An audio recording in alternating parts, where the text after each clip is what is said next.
Hello everyone. आज मैं आप लोगों को सहायक उपकरणों के प्रकार और उपयोग के बारे में बताऊंगी। Types and use of assistive devices.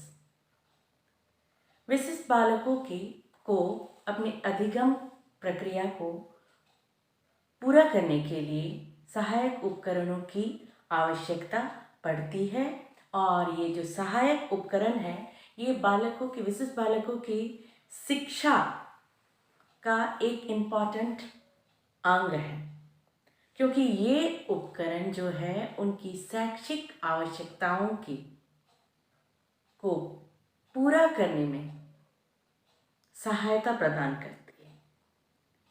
क्योंकि ये उपकरण के प्रयोग से, इसके हेल्प से इनकी जो अधिगम प्रक्रिया है बहुत हद तक पूरी हो सकती है।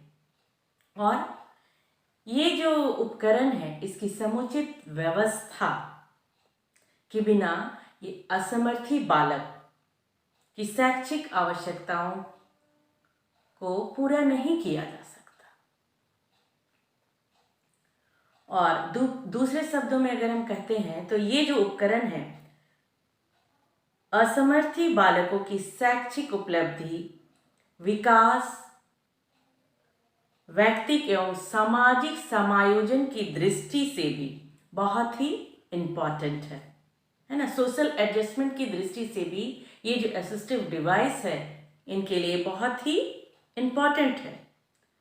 सार्वभौमिक, universal, free and compulsory education, ये जो है संवैधानिक निदेशक सिद्धांत, जिसमें 14 वर्ष की आयु तक के जो बच्चे हैं उनके लिए शिक्षा में समान अवसर की समुचित व्यवस्था का समर्थन ये करता है। और एक और वैधानिक प्रावधान है जिसमें सभी बालक हेतु शिक्षा, चाहे वह बालक शारीरिक, मानसिक, संवेगात्मक, सामाजिक, आर्थिक रूप से जो भी उनकी विशेषताएं हैं दूसरे बालकों से कितनी भी अलग हो, फिर भी उनके लिए शिक्षा के समान अधिकार उनको प्रदान किया गया है। और ये जो प्रावधान है इसकी व्यवस्था सभी बालकों के लिए की गई है। और वैधानिक दृष्टि से विशेष आवश्यकताओं के जो बालक हैं वो अपनी असमर्थता के बावजूद सामान्य बालकों की तरह ही शिक्षा प्राप्त कर सकते हैं। उन्हें शिक्षा का अधिकार प्राप्त है। लेकिन वास्तविक कार्यान्वयन स्थिति इस प्रावधान के अनुरूप नहीं है। वास्तव में शिक्षण अधिगम स्थितियों में असमर्थी बालकों की जो संख्या है वो कुल जनसंख्या की तुलना में कम है ना। असमर्थी बालक जो है एक क्लास में कभी कभी तो कुछ एक बच्चे भी असमर्थी नहीं होते, कहीं किसी क्लास में एक बच्चा है, दो बच्चा है, तो इनकी संख्या जो है वो बहुत कम होती है। दूसरे बालकों की, सामान्य बालकों की तुलना में इनकी संख्या कम है। लेकिन ये जो क्लास का जो शिक्षण अधिगम है का अधिक कार्य जो है वो सामान्य बालकों की शैक्षिक सामान्य बालकों की शैक्षिक आवश्यकताएं हैं उसको पूरा करने के लिए केंद्रित ज़्यादातर किया जाता है। और शिक्षण की इस पद्धति के लिए उत्तरदायी जो कारक हैं वो बहुत सारे हैं। जो कॉजेज हैं इसके लिए रिस्पॉन्सिबल जो कॉजेज हैं वो कई तरह के हैं। लेकिन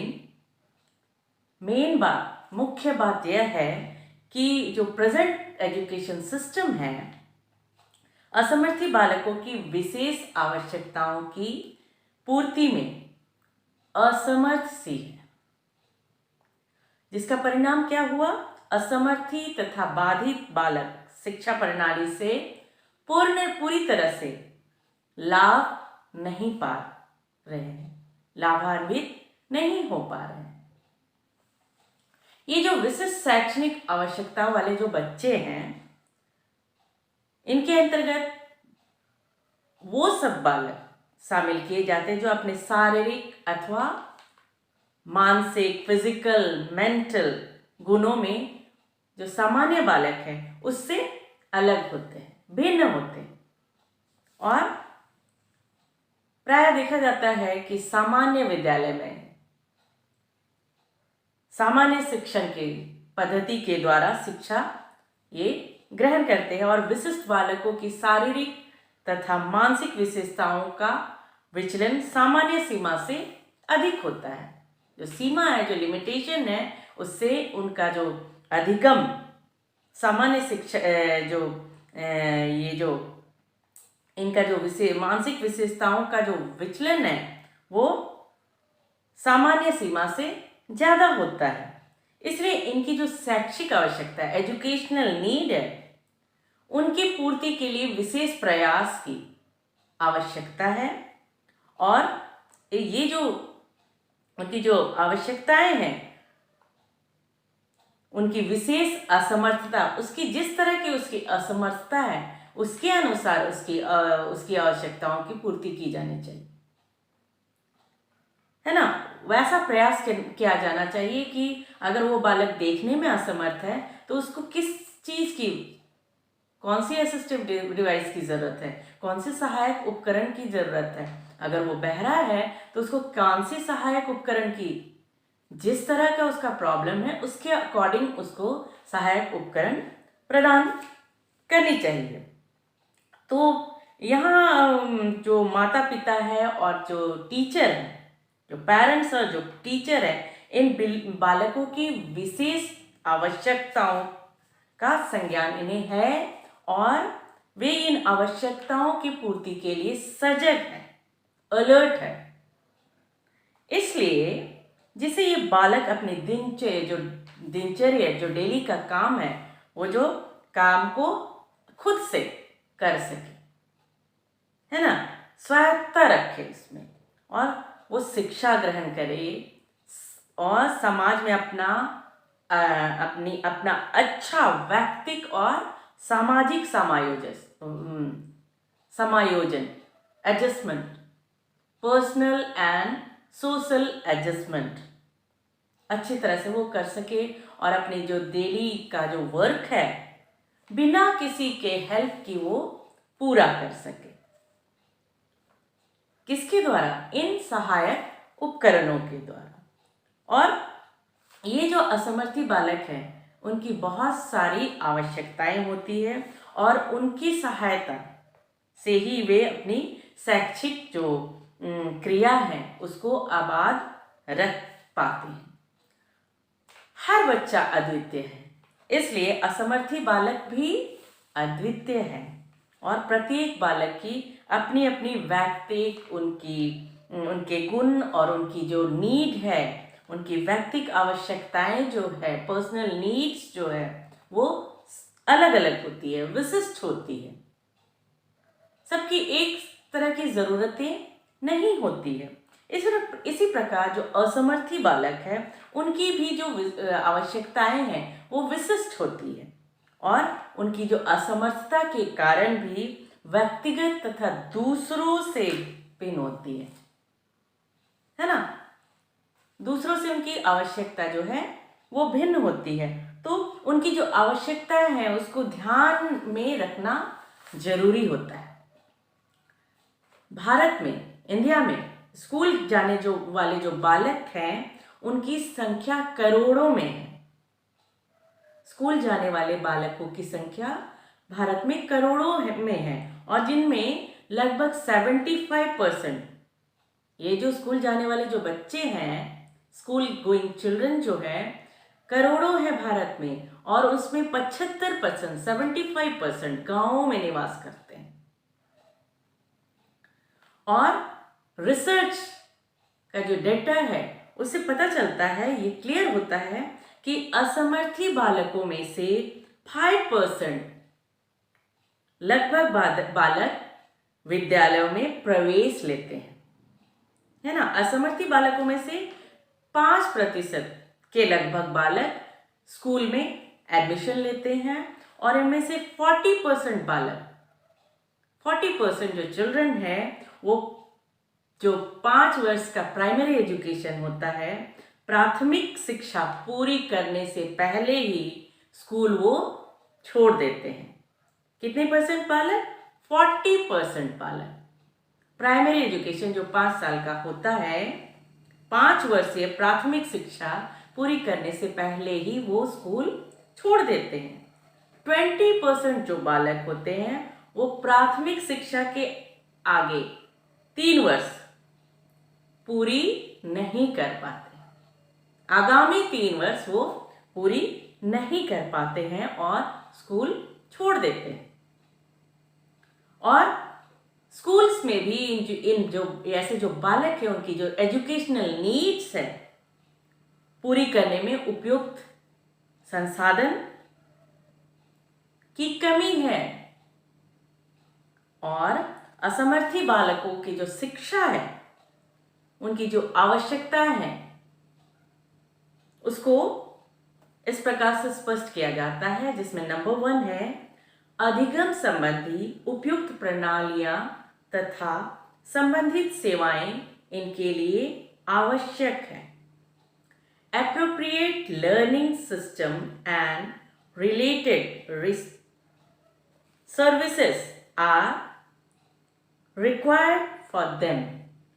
Number 2 is शैक्षिक आवश्यकताओं की पूर्ति के लिए बौद्धिक सहायक उपकरण एवं समर्थन सेवाएं भी इनके लिए आवश्यक है।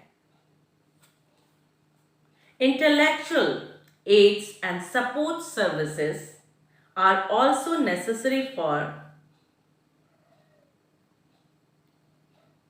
meeting educational needs. Number 3 is पुनर्बलन प्रलोभनों तथा वित्तीय सहायता, रियायतें एवं अन्य सुविधाएं आदि भी इनके लिए आवश्यक है। Reinforcement, endorsement and development, assistive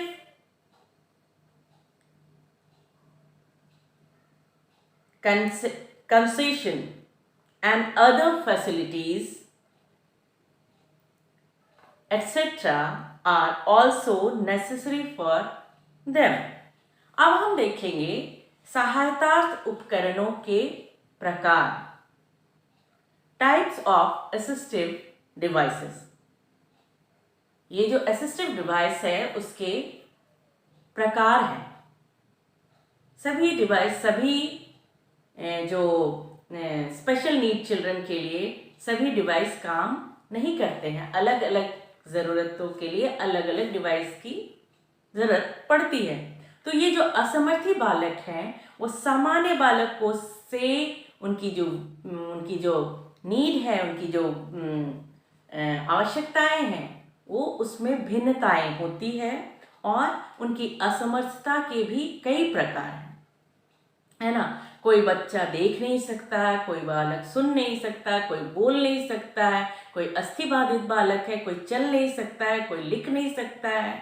तो ऐसे बालकों की जो आवश्यकताएं हैं वो अलग अलग है। उनको जो देख नहीं सकते हैं उनको स्पेक्स की ज़रूरत है, जो सुन नहीं सकते हैं उनके हेयरिंग एड्स की ज़रूरत है। तो इनकी आवश्यकताएं भी अलग अलग है। तो उन आवश्यकताओं की पूर्ति करने के लिए स्कूल्स में ये डिवाइस होनी चाहिए। तो ये जो आवश्यकताएं, जो उनकी सहायतार्थ उपकरण है, उसको भी 2 भाग में बांटा गया है, 2 पार्ट में बांटा गया है।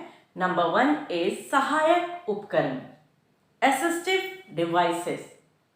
तो सहायक उपकरणों से आशय उन साधनों से है जो असमर्थी अधिगमकर्ता की पाठ्य सामग्री के संग्रहण में मदद करते हैं और इस प्रकार शिक्षण अधिगम जो है अवसरों से लाभान्वित होने में उनकी मदद करते हैं। जैसे एक जो कम दृष्टि वाले जो बालक हैं उनको क्या चाहिए?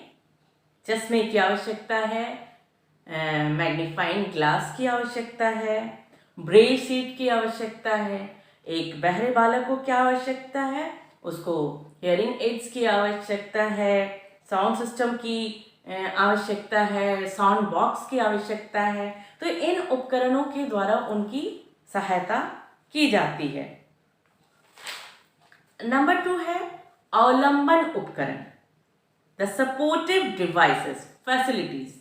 तो ये जो अवलंबन उपकरण जो है, सपोर्टिव डिवाइसेस जो है, वो ऐसे समर्थनात्मक सपोर्टिव साधनों से है जो असमर्थी अधिगमता कर्ता की गत्यात्मक क्रियाओं को सुविधाजनक बनाता है और उसको सुविधाजनक बनाकर उनको शिक्षा प्राप्त करने में मदद करता है। शिक्षा प्राप्त करने का वो सरल कर देता है, आसान बना देता है। और ये जो साधन है, इस प्रकार के साधन जो है बालक की गतिविधियों एक्टिविटीज संबंधी है। भौतिक वातावरण की बाधाओं का वो निराकरण करते हैं या उनसे संबंधित अवस्थाओं में बदलाव लाती है और इनकी शिक्षा प्राप्ति के उद्देश्यों को पूर्ण करने में ये मदद करती है। तो ये जो संबंध बाधित बालकों की शारीरिक गतिविधियों से होता है, फिजिकल एक्टिविटीज से होता है। जैसे पीने का पानी, अगर जहाँ पर पीने का पानी है तो या शौचालय के पास, टॉयलेट के पास क्या रखना है? छड़ी रखना है। तो छड़ी रखने से क्या होगा? वो जो अस्थि बाधित बालक है उसके सपोर्ट से वो अपना काम कर सकता है, सुविधावन हो सकता है। और ब्लैक बोर्ड के पास क्या होना चाहिए? एक अवलंब का बनाना। और शिक्षा के लिए जो मेज है, जो टेबल है, उसका आकार प्रकार को भी संशोधन करना है उनकी सुविधा के अनुसार, क्योंकि उनमें उनको बैठने में असुविधा होती है, वो सही तरीके से बैठ नहीं पाते हैं। तो उसके लिए उसके अनुसार उनका टेबल चेयर होना चाहिए। और फिसलने से बचने के लिए उस रबड़ की चटाई की ज़रूरत होगी। और प्रयोगशाला और लेबोरेटरी और जहाँ असेंबली होता है, असेंबली हॉल में बरामदे जो बरामदा है उसमें उसको रफ कर दिया जाता है, ताकि वो क्या होगा, उसको उकेर दिया जाता है जिससे वो फिसल ना सके, फिसल कर वो गिर ना सके। तो ये जो समर्थन सुविधाएं हैं ये स्कूल में उनको बाधा नहीं पहुंचाएंगे शिक्षा ग्रहण करने में और कोई भी एक्टिविटीज करने में। अब हम देखते हैं इसका उपयोग, सहायक उपकरणों का उपयोग, यूज ऑफ असिस्टिव डिवाइसेस, कैसे इसका उपयोग किया जाता है। तो अलग अलग बाधिता के लिए अलग अलग असिस्टिव डिवाइसेस है। तो यहाँ पे दृष्टि बाधित बालकों के लिए जो असिस्टिव डिवाइस है उसके बारे में मैं पहले बताऊंगी। दृष्टि बाधित बालकों के लिए सहायक उपकरण, assistive devices for visually disabled. तो इनके लिए है नंबर 1, बड़े आकार की मुद्रित विषय सामग्री, लार्ज प्रिंट सब्जेक्ट मटेरियल। मतलब उनको जो भी दृष्टिबाधित बालक हैं उनके लिए जो बुक है, उनका जो प्रिंट है वो बड़ा होना चाहिए, है ना। और उसका जो फॉन्ट का साइज है 18-24 होना चाहिए। और नंबर 2 है ब्रेल पुस्तकें, द ब्रेलर। ब्रेल पुस्तक दृष्टिबाधित बालकों के लिए बहुत ही सहायक है और ये बहुत ही इंपॉर्टेंट सहायक साधन है उनका। ब्रेल पढ़ने लिखने संबंधी एक विशिष्ट प्रणाली है और जिसमें अक्षर, शब्दों, अंकों तथा दूसरी आवश्यक सामग्री के आकलन का प्रबंध कैसे किया जाता है? 6 डॉट्स रहते हैं, 6 बिंदु रहता है इसमें, है ना। ये जो ब्रेल है वो 6 बिंदुओं से निर्माण किया जाता है और यह वह साधन है जिसकी मदद से दृष्टिहीन जो बालक है वो पढ़ने लिखने में उनको हेल्प होता है। और इसके द्वारा ये क्या करते, इसके अलावा जो इनके लिए जो उपकरण है, सहायक उपकरण है, वो क्या, ये जो ब्रेल है वो शॉर्ट हैंड की तरह है। और इसके अलावा इनके लिए और भी जो सहायक उपकरण है वो है संगीत, म्यूजिक, गणित, रसायन विज्ञान तथा कंप्यूटर विज्ञान। सॉरी, ये जो ब्रेल लिपि है उसे म्यूजिक, रसायन विज्ञान और मैथमेटिक्स, इसको पढ़ने में इनको सहायता प्रदान किया जाता है। कंप्यूटर विज्ञान, ये सब विषयों का ज्ञान प्राप्त करने के लिए जो ब्रेल शिक्षा प्रणाली है बहुत ही सहायक है। नंबर 3 इज ब्रेल स्लेट एवं स्टाइल्स। ब्रेल स्लेट एवं styles, Braille slate and styles. Braille slate और स्टाइल्स जो है वो सहायक सामग्री का प्रयोग दृष्टिहीन बालक के लिए उसी प्रकार करते हैं जिस प्रकार सामान्य बालक जो है वो पेन और पेपर का प्रयोग करते हैं। इस उपकरण का प्रयोग जो है दृष्टिबाधित बालक कक्षा में, क्लास में पाठ्य सामग्री को लिखने के लिए करते हैं। किसका? ब्रेल स्लेट और स्टाइल का प्रयोग। नंबर 4 इज बोलते हुए calculator, talking calculator. Talking calculator क्या होता है? ये बोलता है, जिससे ये इनका तो ये देख नहीं सकते हैं, तो कान इनका काम करता है, तो कान की सहायता से ये सुनते हैं और सुनकर पाठ को याद करते हैं। नंबर 5 अवर्धक लेंस तथा हस्तावर्धक मैग्नीफाइंग ग्लास एंड हैंड मैग्नीफायर्स, जिसकी सहायता से इसको ये अक्षरों को देख सकते हैं, अक्षर बड़े दिखाई देते हैं इनके यूज से, और ये अच्छी तरह से इसको देख सकते हैं और पढ़ सकते हैं। नंबर 6 इज संकीर्ण circuit television, close circuit television. संकीर्ण circuit television, close circuit television. और ये जो सहायक सामग्री है कम दृष्टि के बालकों के लिए बहुत ही उपयोगी उपकरण है।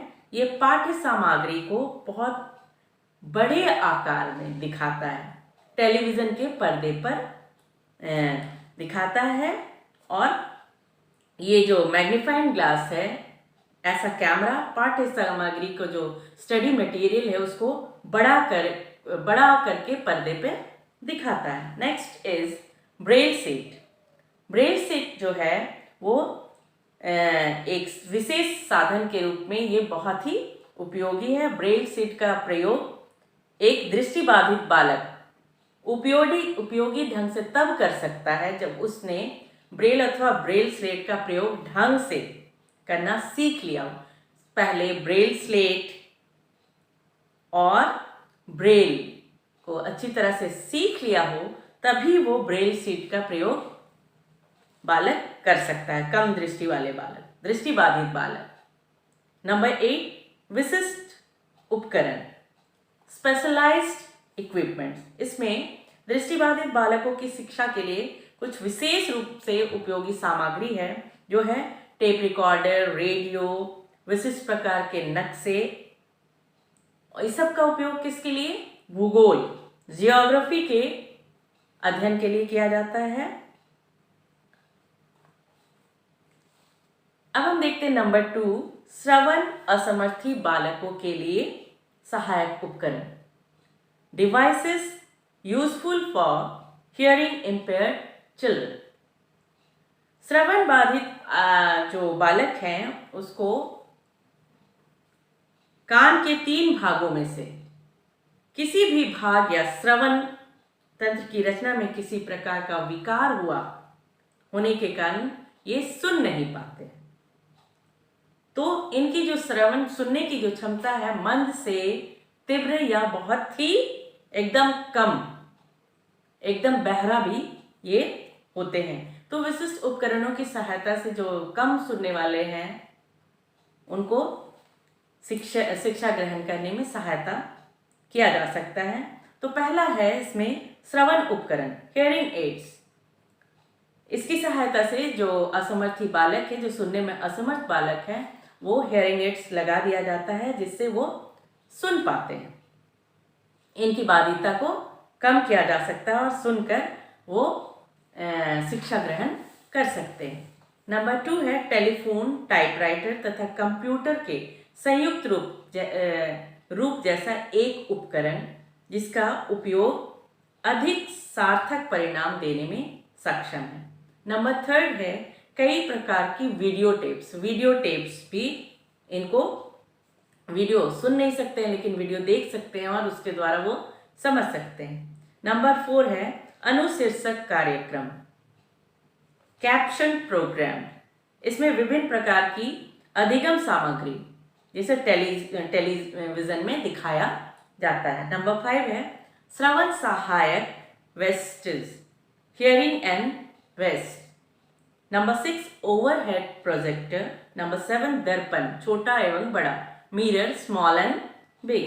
नंबर 8 फ्लैश कार्ड, शैक्षिक खेल सामग्री और खिलौना, टॉयज, इसके द्वारा उनको सिखाया जाता है। नंबर 9 फोनिक, कान एवं शून्य ट्यूब उपकरण, phonic, ear and the vacuum tube hearing aid. Phonic कान उपकरण के माध्यम से ध्वनि जो है, साउंड जो है, सीधे अधिगमकर्ता के जो लर्नर्स है उसके कान में डाला जाता है, प्रेषित किया जाता है। और यह एक ट्यूब का प्रयोग, ट्यूब का प्रयोग किया जाता है ध्वनि को, साउंड को उसके कान में डालने के लिए। और ये जो उपकरण है इसको ट्रांजिस्टर की तरह से कान में रख के, ऐसे ट्रांजिस्टर क्या कान के पास ला के सुनते हैं। नंबर 10 चिन्ह भाषा package, sign language package. Sign language जो सुन नहीं पाते हैं उसके लिए साइन लैंग्वेज पैकेज है और ये श्रवण बाधित शिक्षण अधिगम से संबंधित एक प्रविधि है जिसमें स्वरों और जो साउंड है और वर्ड्स है आदि के लिए विशेष चिन्ह होता है जिससे जो श्रवण बाधित बालक है उसको समझ सकते हैं और इनकी मदद से ये श्रवण असमर्थी बालक को भाषा समझने और सीखने में सरलता होती है। नेक्स्ट है नंबर 3 अस्थि बाधित बालकों की सहायता उपकरण, devices for orthopaedically impaired children.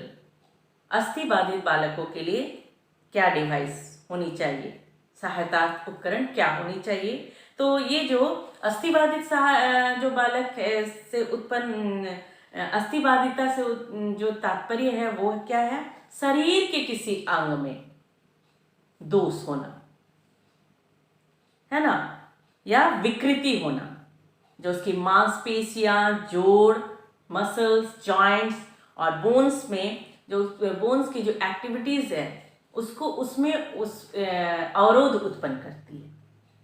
अस्थि बाधिता का घटनाक्रम अन्य प्रकार की समस्त दैहिक अपंगता की तुलना में अधिक होती है ना। दैहिक अपंगता की तुलना में ये जो अस्थि बाधिता है वो ज्यादा होती है।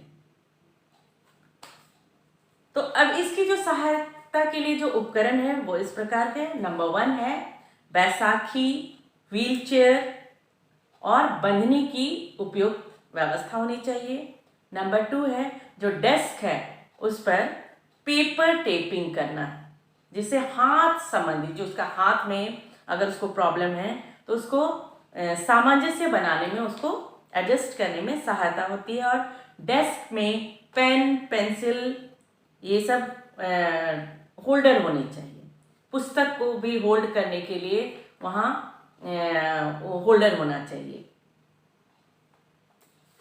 नेक्स्ट है जो फर्नीचर है उनकी सुविधा के अनुसार होने चाहिए फर्नीचर, चेयर, टेबल, जिससे उन्हें प्रॉब्लम ना हो उठने बैठने में। और नेक्स्ट है lap board, page Turner, page को भी टर्न करने के लिए औजार होने चाहिए। मोटे पेन और मोटे पेन होल्डर ये सब होनी चाहिए। नेक्स्ट है वाणी संबंधी बालकों के लिए, वाणी असमर्थी बालकों के लिए सहायक उपकरण, सब डिवाइसेस फॉर स्पीच डिसेबल्ड, जो बोल नहीं सकते हैं। तो ये जो वाणी असमर्थता जो है एक शारीरिक अपंगता और एक मनोवैज्ञानिक समस्या दोनों है, शारीरिक भी है, मनोवैज्ञानिक समस्या प्रॉब्लम भी है। और ये जो शिक्षा ग्रहण करने वाले बालकों में वाणी जो है बोलना, स्पीच जो बाधिता है, बालकों की संख्या पर्याप्त रूप से अधिक होती है ना।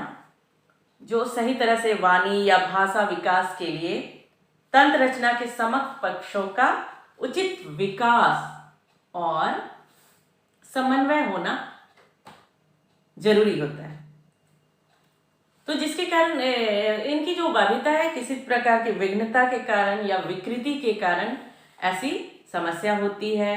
तो इसमें जो भाषा है, उच्चारण है, तीव्रता है, तत्परता है, स्वर शैली, लय, ताल आदि से इसका संबंध होता है। और दोषपूर्ण भाषा का प्रयोग करना, नाक से बोलना, ये सब वाणी विकृति में आता है। तो इनके लिए जो सहायक उपकरण है वो है नंबर 1 चित्र, ड्राइंग, रेखा चित्र और मॉडल वाणी तंत्र रचना एवं ध्वनि उच्चारण प्रोनाउंसिएशन संबंधी प्रक्रिया को स्पष्ट करने के लिए है।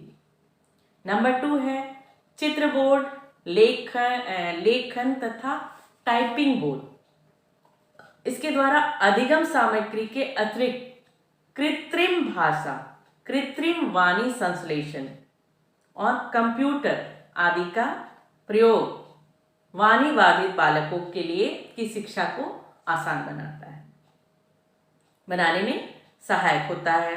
और इसमें और क्या है, उनके उच्चारण संबंधी दोषों को भी का भी उपचार इसके द्वारा किया जा सकता है। नेक्स्ट है नासिका अशुद्धियाँ, मतलब नासिका की जो अशुद्धियाँ हैं और अनुनाद संबंधी दोषों के उपचार के लिए ये आवश्यक साधन के रूप में श्रवण कैसेट तथा टेपों का प्रयोग किया जाता है ना।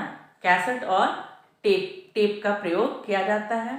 और ये जो वाणी असमर्थी जो बालक है उसमें श्रवण बाधिता का प्राय समावेश होता है।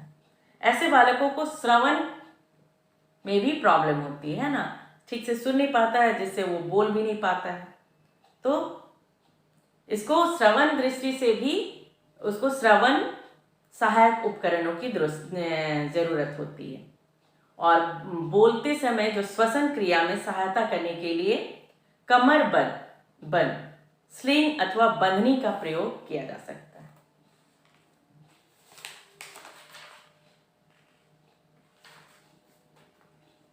अब हम देखेंगे अधिगम असमर्थी बालकों के लिए सहायक साधन, devices for learning disabled children. ये जो अधिगम असमर्थी बालक है वो सामान्य भाषा में बालकों के एक समूह की सांकेतिक है जो अधिगम प्रक्रिया से संबंधित उन सामान्य क्रियाओं को करने में असमर्थ होते। अधिगम जो लर्निंग डिसेबिलिटीज है उनकी, सामान्य बच्चों से ये पीछे रहते हैं। तो ये जो पीछे रहने के कारण इनके जो हेल्प, जो भी डिवाइसेस है जिसके द्वारा इनको हेल्प किया जा सकता है वो इस प्रकार है। नंबर 1 है विभिन्न अलग अलग तरह के रंगों तथा आकार प्रकार के लकड़ी या प्लास्टिक के गुटके जिनका प्रयोग प्रत्यक्षीकरण का ज्ञान देने के लिए होता है ना। अलग अलग रंग का गुटका होगा या लकड़ी होगा या प्लास्टिक का टुकड़ा होगा, उससे उसको प्रत्यक्षीकरण के लिए, उसका ज्ञान को देने के लिए उसको सहयोग करता है। और इसका प्रयोग इसके लिए किया जाता है कौन, किसके लिए, लर्निंग डिसेबल्ड बच्चे के लिए। नंबर 2 है चित्रों वाली स्क्रैप बुक, मतलब जो स्क्रैप बुक है वो पिक्चर्स वाला होना चाहिए और उसको देखकर वो सीखता है, जैसे इन, आउट, अवर, एट, ओवर, बिलो आदि के प्रयोग का ज्ञान दिया जाता है उसको। इसका प्रयोग कैसे किया जाएगा, क्योंकि वो लर्निंग डिसेबल्ड है, सीख नहीं पा रहा अच्छी तरह से। नेक्स्ट है उसको गीली मिट्टी, चिकनी गीली मिट्टी उसका प्रयोग करके विभिन्न वस्तु और पदार्थ का आकार बनाना है ना, ये सब बना के उसको गुणों के स्पष्टीकरण के लिए किया जाता है उसको। और उसको मिलान करने, मैचिंग करने के लिए सेम वर्ड, जैसे कार दे दिया, कार है तो उसको कार से मिलाना है, टॉफ़ी है तो टॉफ़ी से मिलाना है, पेंसिल है तो पेंसिल से मिलाना है, तो मिलान। और सॉर्टिंग आउट सामग्री, जैसे भूलैया, पेग बोर्ड, फार्म बोर्ड आदि, जिनका उपयोग डिस्कैलकुलिया बालकों के लिए को स्थानगत संबंधियों की जानकारी देने के लिए ये सब किया जाता है डिस्कैलकुलिया वाले बच्चों को। नेक्स्ट है कैसेट, टेप रिकॉर्डर से जो भाषा की जो ध्वनियाँ हैं उनको सुनाया जाता है और जिससे वो उसको कैच करते हैं। और भाषा संबंधी ज्ञान देने के लिए सभी साधन जिनका प्रयोग शब्दों तथा वाक्यों में कूट निर्माण और कूट खोलने की प्रक्रिया में किया जाता है, ये सब उपयोग किया जाता है कैसे बच्चों के लिए, लर्निंग डिसेबल्ड चाइल्ड के लिए, है ना। अब आगे देखते हैं, आगे क्या है, अक्षर ध्वनि, है ना। जो लेटर्स है उसका साउंड, साहचर्य तथा दृश्य शब्द का पहचान, सीखने हेतु संबंधित ठोस अधिगम सामग्री का प्रयोग किया जाता है।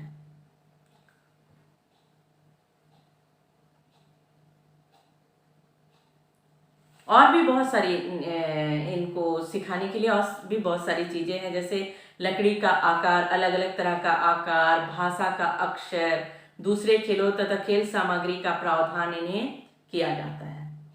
पहेलियां, ये सब के द्वारा इन्हें सिखाया जाता है। नेक्स्ट है बौद्धिक अक्षमता तथा प्रमस्तिष्कीय पक्षाघात के बालकों के लिए सहायक साधन, सब devices for intellectual impairment and cerebral palsy children.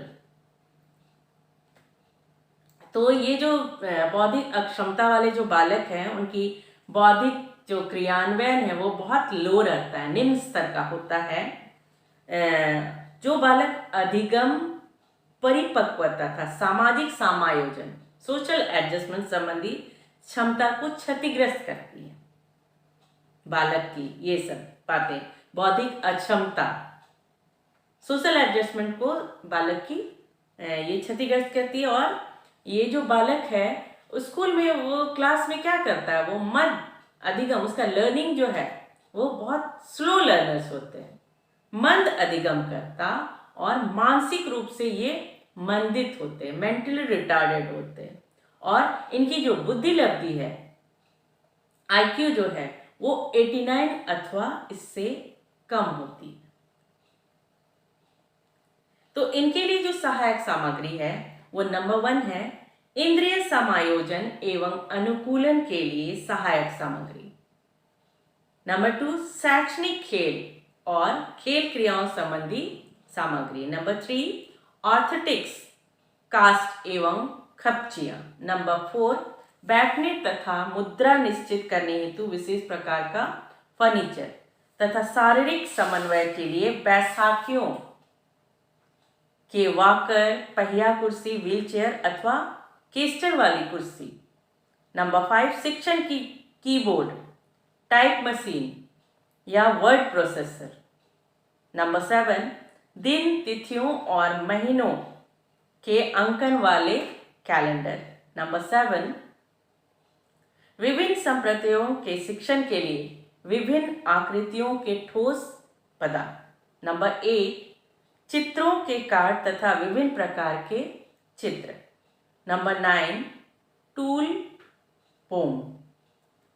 ये सारे असिस्टिव डिवाइसेस, सहायक उपकरणों के प्रकार और उपयोग, टाइप्स और किस बाधिता के लिए कौन से सहायक उपकरणों की आवश्यकताएं होती है, ये आज मैंने बताया आप लोगों को। आज के लिए बस इतना ही। धन्यवाद।